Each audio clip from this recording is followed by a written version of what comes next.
Let's talk about some news from today's show. At the New Year Dash event, we had the annual mystery show with all of the matches unannounced.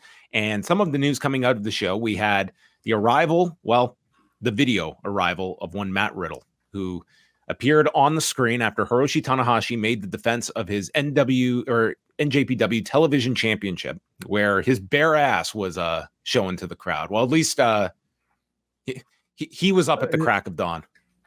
Yes, he was. Yeah, was one Hiroshi Tanahashi. Well, he was facing Taguchi, of course. That's true. Yes. So Riddle's video played, and he announced that he is coming to New Japan to challenge Tanahashi. And Tanahashi responded that he accepts, but he doesn't know who this guy is. He's going to have to do some research. He's going to have to go look up Matt Riddle and see what he finds. Wow. So. Yeah. This has obviously been met with, I guess I really have not surveyed the online landscape, mainly because I think my New Year's resolution is to just be offline. I think this is where you're going to get me in 2024. But I can only imagine, just seeing pockets of it.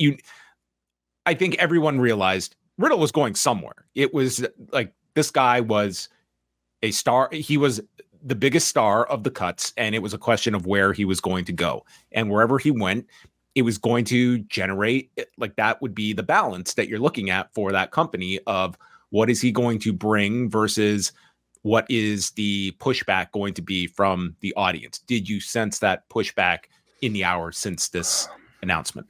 So I haven't really done a whole lot of, scrolling myself either coming off of this news.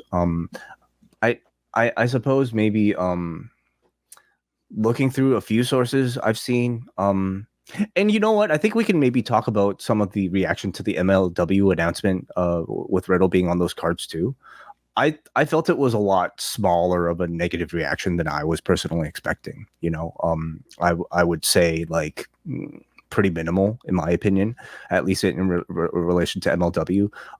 With New Japan, it's a much bigger scale sort of announcement, but I also feel like it's not going to be that loud.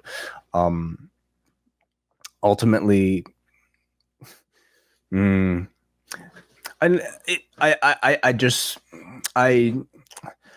hard to say because there's been no definitive I don't know. There's accusations. And Riddle, Riddle at the time did deny them, this involving Samantha Tovel, but did acknowledge having an affair with her. And then there was a lawsuit, and there was lots of stuff that has come out, but they never did reach the point in the lawsuit where they made it to court. It was dropped in 2021. And this is one of many of these cases where I think I understand that there is a frustration on the audience's side that I think they want to feel comfortable in the wrestling that they're watching and the people that they support. And I think in a lot of these cases, you're not going to get that clean answer that is going to give you that satisfaction if you're not able to sort of just distance yourself from some of these, accusations or just the realities of these situations that are not going to be adjudicated beyond what you have seen that largely are playing out in front of the public. Well, so all that happened, and we ended up watching this man on our TV every single week for 4 years, or however long. These accusations happened in 2020, and I think that plays a part to people that they had been watching him all this time, knowing that this was a cloud over his head. And that was just, And so I guess what's different now versus maybe before while he was in the WWE, and it's a lot of what happened with I guess the airport situation, maybe the knowledge that there might have been some drug infractions during his stint in the WWE that led to a portion of absence for him, and New Japan is sort of in Japan, I suppose it's how big of a story is any of that? And even if it was a big story, is it the type of story that their audience would care or mind? Something tells me that it's not. It's not going to be something that's going to like I didn't see this preventing like New Japan, and even so, like you would think like Matt Riddle will also be a big part of their US side of things. Like you're running the Wintrust Arena that we'll get into in a few months time. Of course, you're going to want to have a Matt Riddle on that card as well. And I think that's a situation it is. Like some people are going to be uncomfortable by it, but it's sort of like this is where the situation is. Like this was an individual that, listen, if all things were equal, I think 100% AEW is going for him, and they're not. Now, this is interesting because he is in New Japan, so that doesn't exactly close the door with AEW.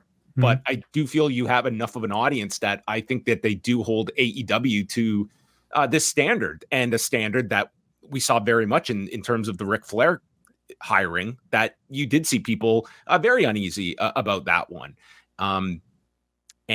And the question becomes like, what is the role of the promoter in this case, where their role is to bring in talent that are going to draw interest, sell tickets, and sell pay-per-views or subscriptions for, and they value Matt Riddle being someone that can be a difference maker in any of those categories. And if there is some backlash, it will be short-lived, and ultimately this will be a net positive for them to add a star in a Matt Riddle who like came out of the WWE as a star, as a, semi-main event pushed babyface for a period of time where he was flirting right towards the top of that end. It definitely was the biggest name of the people cut.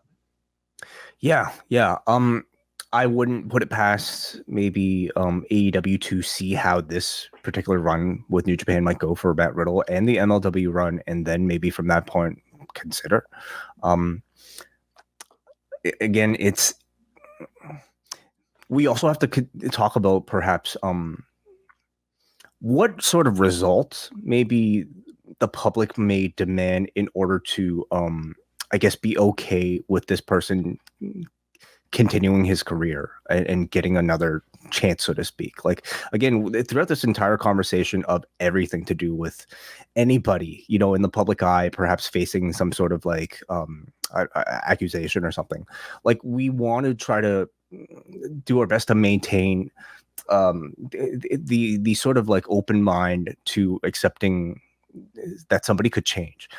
Not saying what even the issue is, or even like, this person hasn't already changed or has, I don't know. But we're having all these conversations, and I think we always have to try to keep in mind to be able to say,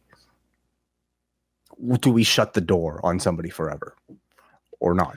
Yeah, I think like this, I think that this is part of the discussion that you have to have, in the sense that it's like, I think people just, they want to know, are they supporting someone that is deserving of that support? I think that is at the core of it. And I don't think you are necessarily going to get that with, like, a company is not going to be the arbiter of this. They are not going to be, and like, these are cases that are not going in front of a court, that are not going to be ruled upon, that you're going to get your clear answer or something approximating that. So then it does become the idea of either you divorce yourself from that, or it's a situation where, I mean, yes, what is the reasonable answer? And every case is going to be different. There are going to be some involving individuals that have disqualified themselves from participation in this industry, that the audience is not going to support, and there's enough public evidence that they are not going to be part of the industry. And then there's other ones where, if like a lot of this is left to you, have to make a judgment call on your own based on minimal, if any, evidence. You have to essentially go with, you take accusations seriously. But if someone is adamantly denying it, like it's like you are left to be the judge in a lot of these cases, and what you're comfortable with. And on a larger scale, it's who is